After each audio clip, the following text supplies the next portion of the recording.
I'm Pat Soldano, president of Family Enterprise USA. If you don't know who we are, we advocate for family-owned businesses across the United States, all sizes and all industries. We work on tax and economic issues that affect the families of those family businesses.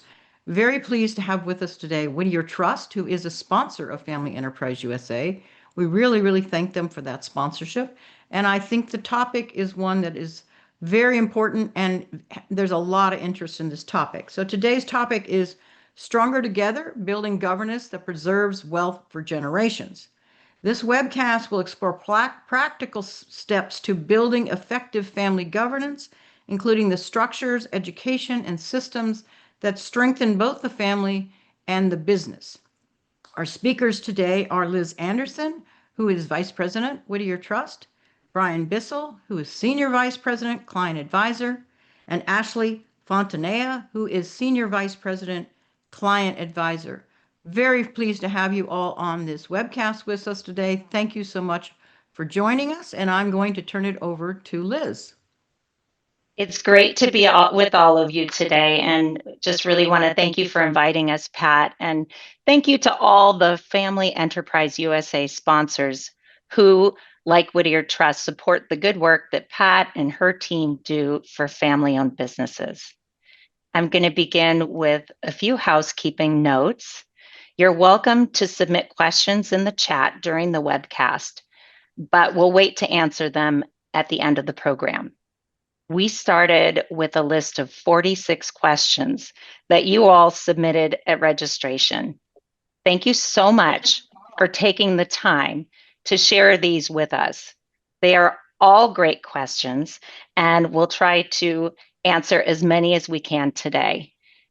We promise to follow up with you after the program if you submitted a question that wasn't answered. As Pat mentioned, Brian, Ashley, and I work for Whittier Trust, which is the oldest and largest multifamily office headquartered in the West. We have 10 offices serving clients in 42 states. We work with more than 600 successful families, many of whom built their wealth and legacies through family-owned businesses. Today's program will unfold in two parts. First, Ashley will define governance, highlight what makes family business wealth difficult to navigate, and offer guidance on best practices. Then Brian will share a case study that played out for one of our clients. We've changed the details, of course.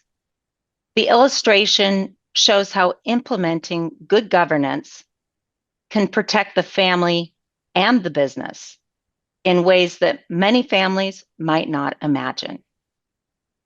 I'll let Ashley take it from here. Great. Thank you so much, Liz. So first, let's define what is governance. And in the context of what we're discussing today, what is family governance? Generally, it's a formal structure that's put in place around mutually agreed upon rules of the road for roles and responsibility, communication, decision-making, and management of shared assets. And what do we mean by shared assets? That could be an operating business. It could be a piece of property. It could be intellectual property. It may be all of the above. Family governance also comes in different forms. Family governance might look like a family constitution or charter. It may entail regular meetings, perhaps with deliverables from the participants. At the very least, an expectation that participants will have prepared and read materials in advance of their meetings. If that family governance definition doesn't pertain to you and your family, maybe it looks slightly different. Perhaps it's defined as the protection or perpetuation of your family legacy.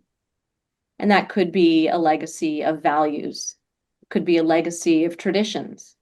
It could simply be the legacy of your family name. Now, I'm sure many of you have heard of the old adage, from shirt sleeves to shirt sleeves in 3 generations. And unfortunately, that saying has withstood the test of time because this idea of family governance and stewardship across multiple generations is very hard to do. It can be hard to get it right. And so what we aim to do today is to provide some tools and some examples to help you or the families you work with define what governance means to you and how to implement a practice of family governance thoughtfully and intentionally. So we've outlined a few common steps that we feel are best practice in implementing family governance process for individuals and their families. Step 1 is establishing a shared vision and mission. And what I'll encourage here is that whether you already have a family governance plan in place or you're looking to design one, that you think carefully about who's invited to participate in this first step. Those who are at the table, having their voice heard, and also participating in the conversation that leads to the final definition of the vision and mission for a family, are those most likely to have buy-in for that plan going forward. So I would consider that if you'd like to have multiple generations follow suit with this family governance plan and or buy into it over time, then you really ought to invite them to the table. And in addition to multiple generations, this may extend beyond your family bloodline. It's, of course, a case-by-case scenario, and only you would know who best to bring around the table at the time. But I'll share a quick example. We were brought in on an instance in which a family governance plan was in place, the family constitution had been written up, and Whittier was engaged at that time as part of a family retreat to implement the plan and roll it out for the family. And upon disseminating the plan around the table, we quickly learned that the spouses were never invited to participate in creating this document, nor had they ever seen it before. So around the table, we heard things like, "What is this? And you expect me to do what?" It became a problem. So as you might imagine. So where that led us was to come back to this step number 1 and, bring us back to the first building block of good family governance, which is to make sure all of the stakeholders have a voice in designing the plan that you'd like them to implement in the future. Step 2 is building the family governance structure. And now in this step, not one size fits all. This really is where the planning becomes highly customized to your own family dynamics, your own family need.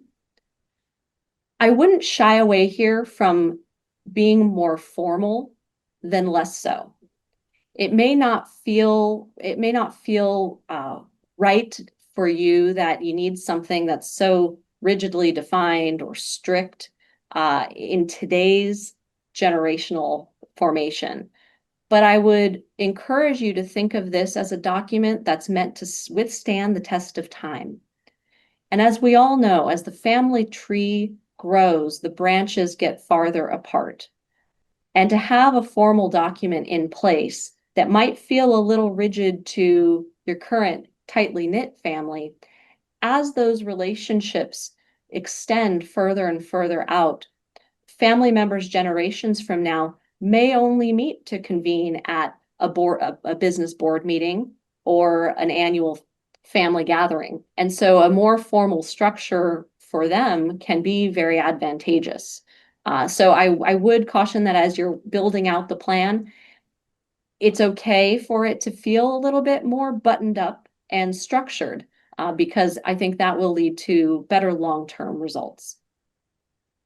And then number 3, developing a family education program.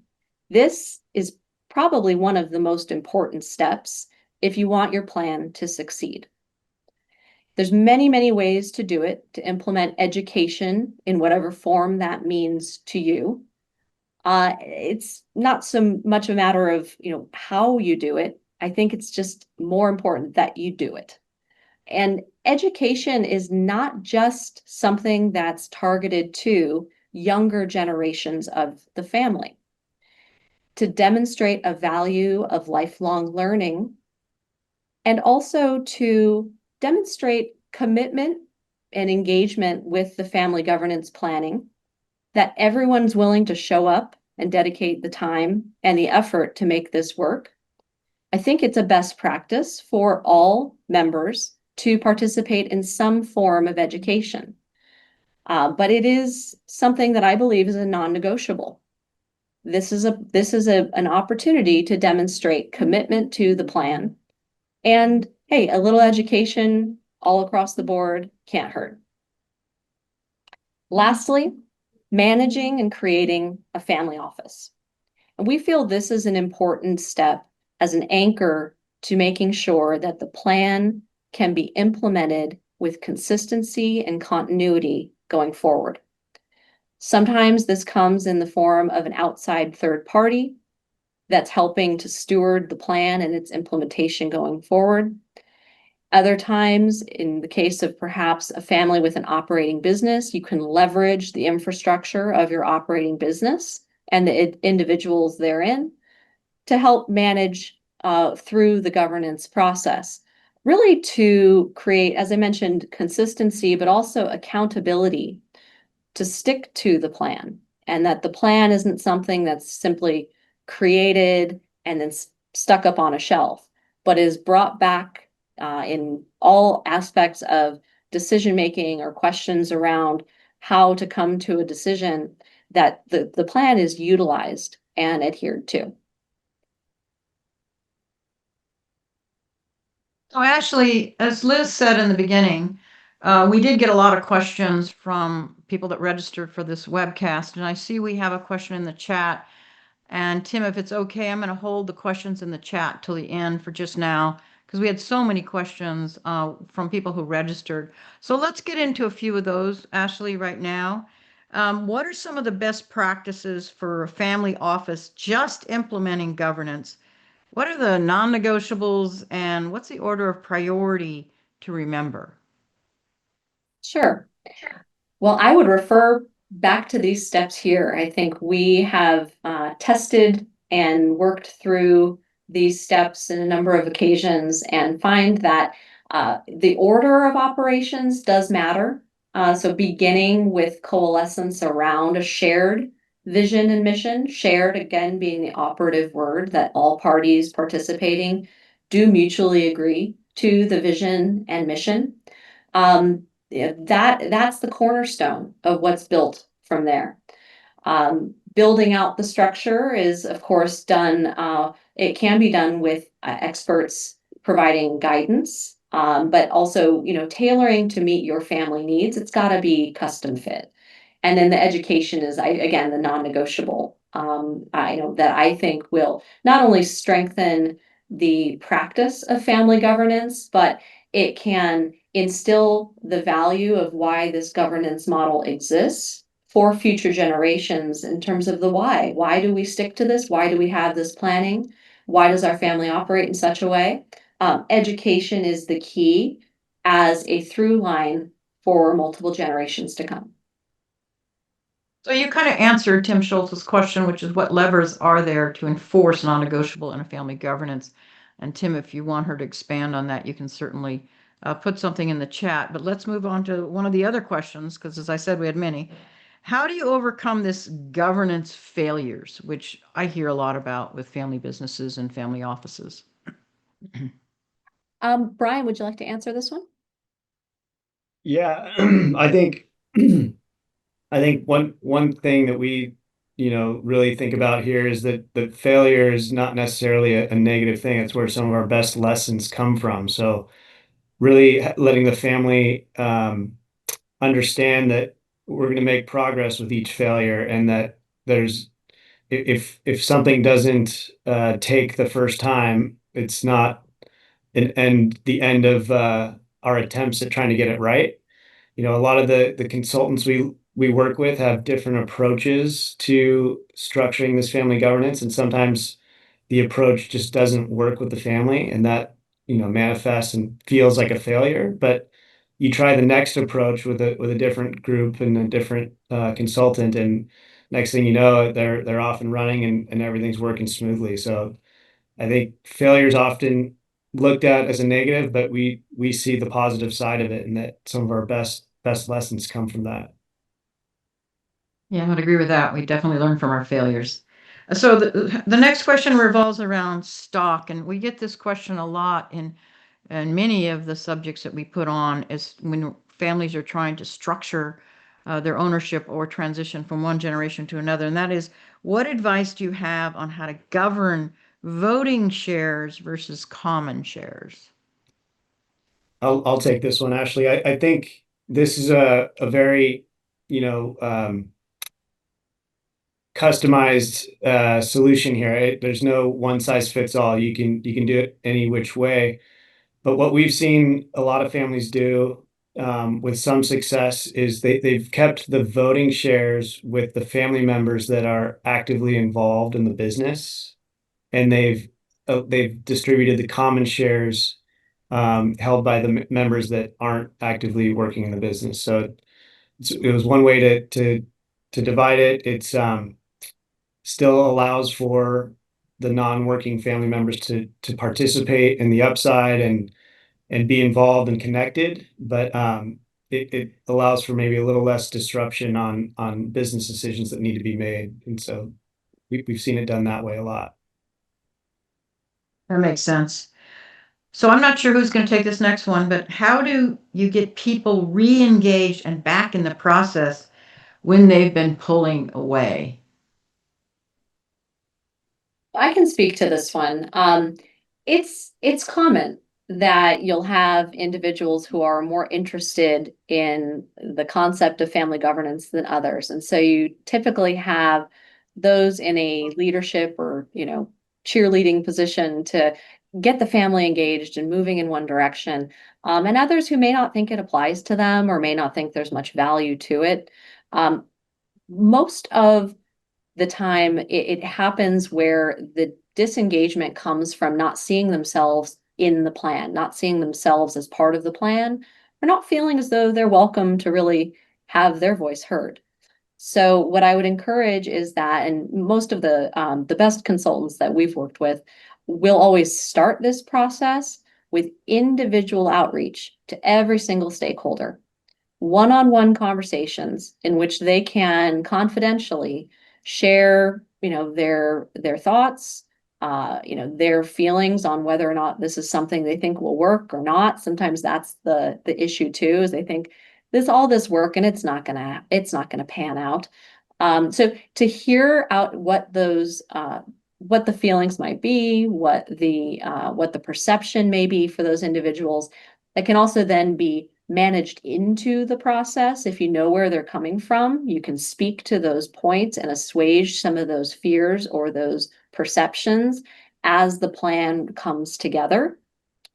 And in a very behind the scenes way, manage towards those individuals so they see themselves in the plan and they hear some of their ideas that perhaps they aren't comfortable sharing at the table, but they've shared one-on-one with you. You can find ways to seed those in to the process in a way that might perk up their attention that, wow, I am being taken seriously, or I am being included in this process. Makes sense. So this is the last question in this section. Who is responsible for establishing a governance structure? Brian, you want to take this one? Yeah, I think we've seen it, play out in that it's the responsibility of whoever the leading generation is of the time. So, taking stock in where you're at in that generational transition, have the founders already moved it to Gen 2 and now Generation 2 is sitting at the leadership table? I think it should start with the leadership table, and who's currently in charge. But like we said earlier in the program, they're responsible for starting it, but to have it really take foot and have buy-in, they need to include all of the generations in that planning. As we address family governance as a multifamily office, which is what Whittier Trust is, we came to realize that, we don't necessarily have all the answers, and our clients' needs are so nuanced and so unique to each individual case that our approach to family governance has taken on this format that we share with you today. We went through a comprehensive search for some of the best consultants in family businesses and family governance across the country. So many great resources exist outside of our geographies that we looked far and wide, connected with some fabulous individuals from backgrounds that you see in the box at the upper left, with specific backgrounds that pertain to family governance and family business. And, in our role as the number 4 of our step, having someone to manage and implement through the process, that's the role we take. We do have insights, of course, to share throughout the process, but we find that it's most effective for us to sit in the seat of walking side by side with our families and our clients through the process and making sure that they get the most out of it in utilizing and leveraging the best of the best resources that are out there. So how to go about doing that and organizing our thoughts. Once we did that comprehensive search, we interviewed probably, close to 30 professionals in various, areas of expertise related to family governance. And we came up with this matrix where we organize it into 4 key areas that are typically drawn from to create a holistic family governance plan. You rarely stick with just one quadrant. You oftentimes need to pull in people from various areas on this map. But generally speaking, the quantitative specialists generally have a background in various types of law. Over to the right, family operating business specialists will have expertise in exit planning and other succession planning topics that pertain to operating a family business. The qualitative aspect always tends to have a place in here, which is related to family dynamics, interpersonal issues, and decision making. And then over on the far left, shared family assets, we were looking for individuals with a strength in helping discuss human capital and financial assets, as well as philanthropy. And so within this matrix, we present this to the families that we're working with to say, where are your greatest needs and which consultants or experts would provide you with the best and most relevant information. And then on the following page, you can just see kind of where our search took us. We have consultants that are based all over the country. In today's age of virtual consultations, of course, you can engage with people who are pretty much anywhere. And I know they all do travel to where the families are based, but it's just a matter of showing that this idea of family governance and expertise in developing and strengthening family governance, I would say, is certainly on the rise. As you can see from the breadth of consultants that are available to support families in this space, where they're located. A number of them also came out of university programs in family business and family governance that may no longer be practicing, and so they've spun off into private consulting. So all that to say, we have some really strong experts who've been doing this for years and have a lot of value to share. And this model, this matrix model, is really, I need to give credit to Brian. This was his brainchild, and I think it's helped us very, very much so in being more efficient with identifying the right resources for families and engaging people from across various sectors to meet the differing needs of the families we work with. Brian, anything you'd like to say to that? Yeah, no, I think you did a great job explaining it. I think one thing we've found with a lot of families we come in contact with is that have trouble understanding the difference between one of these consultants and a multifamily office or a family office function, right? So they will meet and they'll identify their own need for family governance planning, and they will find their way to one of these consultants and solve for X, Y, or Z. But that consultant then, their engagement ends and the family's on their own, and they really have trouble implementing it or perpetuating the structure that's been put in place. So I think that having this family office role is something that can help really take a family constitution that was formed and get it through from Gen 1 to Gen 4, right? I think these consultants are very skilled at what they do, but their time with the family is usually pretty finite and spelled out within like maybe a 12-month period of time. Let's solve for X, Y, or Z, and then we're done, right? So having a group of professionals that can see it through and help implement that education program for when next gen is coming up, or spouses are entering the picture, and I think that's just one thing that's been eye-opening for me, seeing families kind of go try to navigate this challenge. And so in this next section, I'm going to talk through one particular family that I think is an interesting case study, because it really shows it really highlights the importance of what we spoke about earlier with the steps of family governance planning, and how you kind of need to respect the order of those steps and not skip any of them and start with step 3. You really have to start with the shared vision, making sure the family dynamic is intact, and everyone has the same goals and objectives. Let's keep the family business thriving for multiple generations. And so we put this illustration together for this family because they, up until the point we met with them, had primarily only focused on the right circle, this blue circle. Their heads were in the business, and the business was successful, but they hadn't thought really about their own individual wealth management needs. I think a lot of their wealth was on paper because it was tied up in shares of the business, and they didn't really realize how valuable that company had been, and didn't even realize they had a need for estate planning, didn't realize they had potentially taxable estates.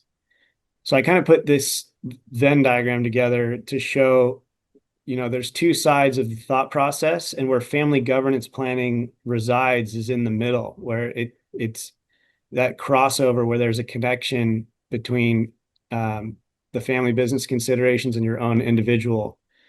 And this particular family, when we started with them, they had done some estate planning, but they had all gone off and done it individually and not as a collective group. They all had their own estate planning attorneys. They had their own ideas and thoughts on what they wanted to do with their shares of the business. And when we started working with them, initially our arrangement was just as an investment management role. They wanted us to help them invest the idle cash on their company balance sheet. They got to know us a little bit better. They got to know other services and what we do. The founding patriarch wasn't on speaking terms with anyone in Gen 2 because the leadership transition hadn't gone smoothly. He was kind of forced out at one point and forced off the factory floor. And one of the siblings who didn't work for the business was not in communication with anyone either. So when we entered the picture, we realized before we jump into coming up with this governance structure, we need to repair the family dynamic. And that's when we went to our list of consultants that we work with, and we let them interview 2 or 3 groups that we thought this is their specialty. They're really good at jumping in right away and working on that. And they selected a group that geographically was nearby, so that was convenient. But they spent a ton of time with each person individually, got to hear their perspective and kind of where they were coming from and what some of the issues were, and got everyone back on board with at least being willing to come to the table and communicate and work on a way forward collectively and trying to achieve alignment. And so if you go to the next slide here, this is what their family tree looked like. And I think we probably have a diverse audience of where you're at on your business succession planning, and maybe the family tree is a little more straightforward for you. But as time goes on and families grow and expand and more people get involved, it certainly gets more challenging. And in this scenario, everyone in Gen 2, sorry, 3 of the 4 in Gen 2 were involved in the business. But when you go down to Gen 3, only 3 of that entire group were working for the business. And this particular family had a rule about owning shares of the business, and they only would allow you to own shares if you worked for the business. So you can see what challenge that presents when, William and Mary have 2 kids, but neither of them are in the business. The sister Anne doesn't have children, and it was creating a lot of stress and strain on the family dynamic. So first step was repair the family dynamic. Let's get everyone on speaking terms, making sure that communication is going the way it should be. And then they allowed us, they were willing at that point to share all of their individual estate plans. So if you go to the next, let's go down another slide.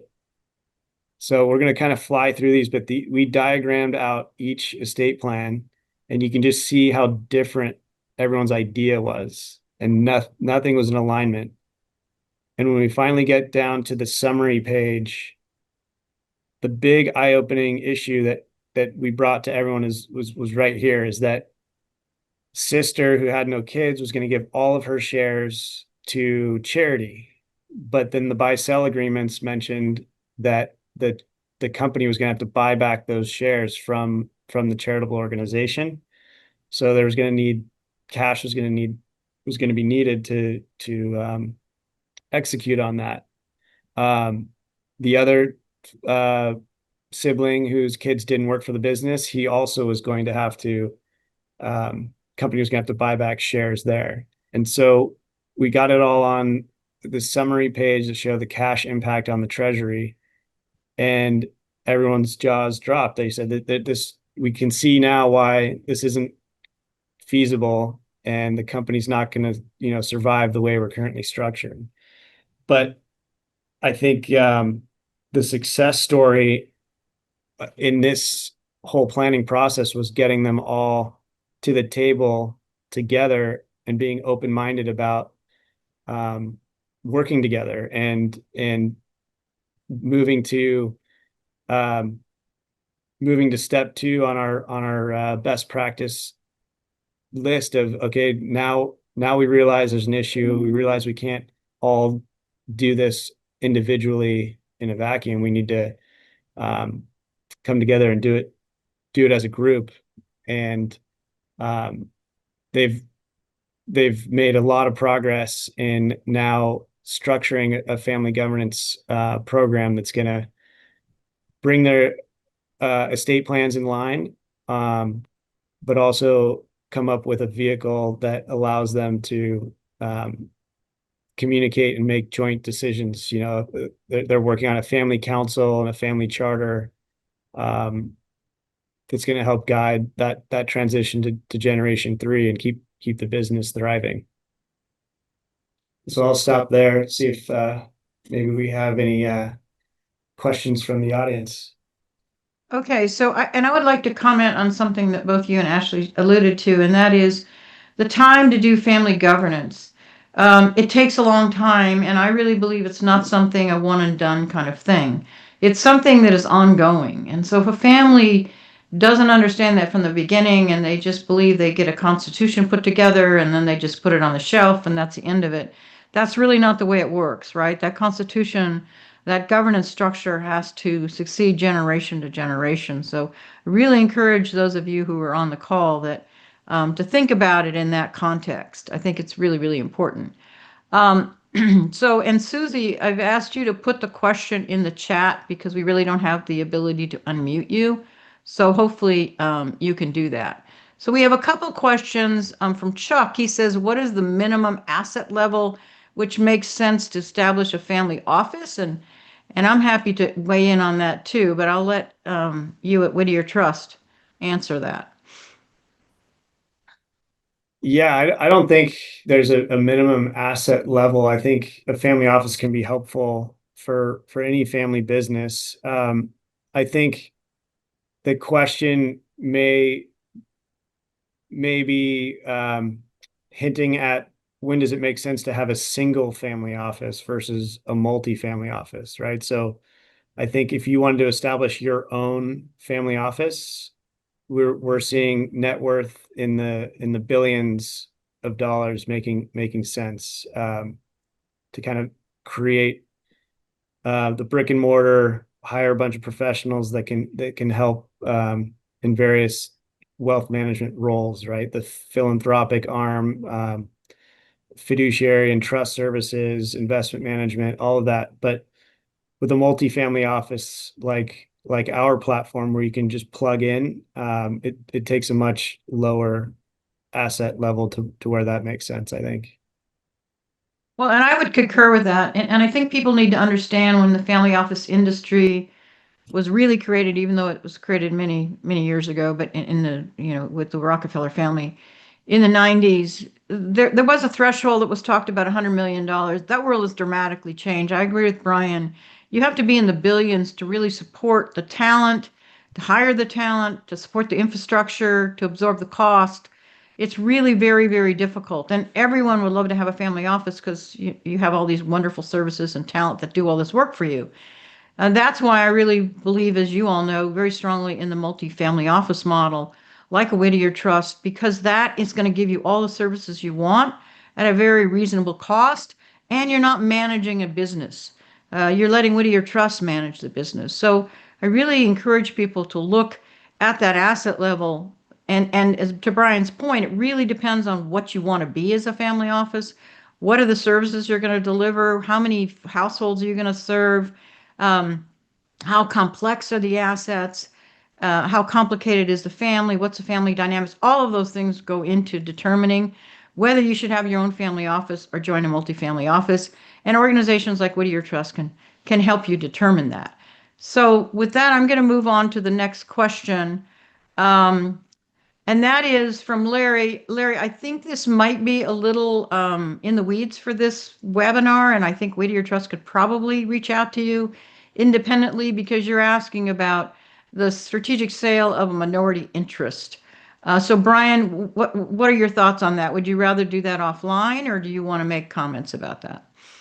I can make a couple comments. I think it's just a strategic consideration. I think every family is looking at all the options all the time. Does it make sense to hold on to our business because the margins are expanding and it's a great industry to be in, and we can see our competitive advantage lasting multiple generations? Or is it going the other way? Or do we have a generation below that's just really not interested? There's so many things that play into that role.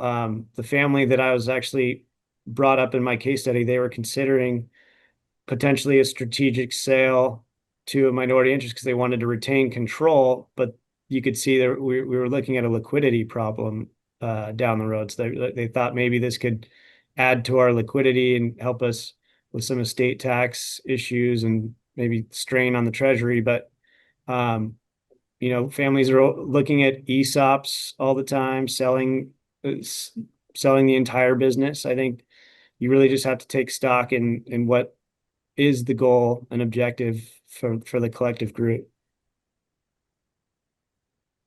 That's excellent. I think very helpful. So let's move on to the next question. A viewer asks, a family with a non-operating shareholder who has grown accustomed to substantial distributions, we're all aware of those, how do we carefully address this to transition some of these resources to the non-shareholder executive team for retention purposes, and how to increase investment in the operating business, which is, as we all know, the golden goose?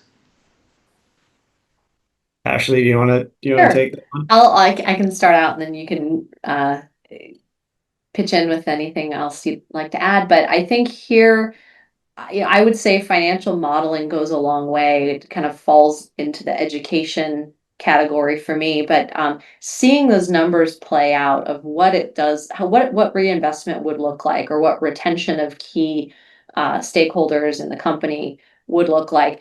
I guess conversely, what it would cost to replace those stakeholders. All of those can be modeled out. And sometimes seeing that data on paper is enough to help individuals realize that some adjustments should be made.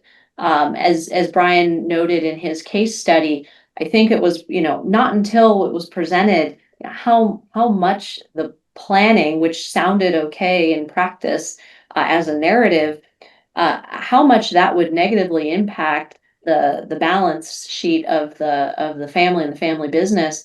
It wasn't until those numbers were really presented and we were able to model through the plan in that way that the family then realized, yeah, something does need to shift and adjust. So that's what I would advise. Brian? Yeah, no, I think you covered it pretty well. Okay.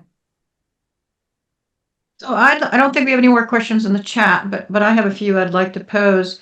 I'd like to go back to what Ashley talked about at the beginning about the family governance being on the rise, a demand for family governance. I'm certainly seeing that.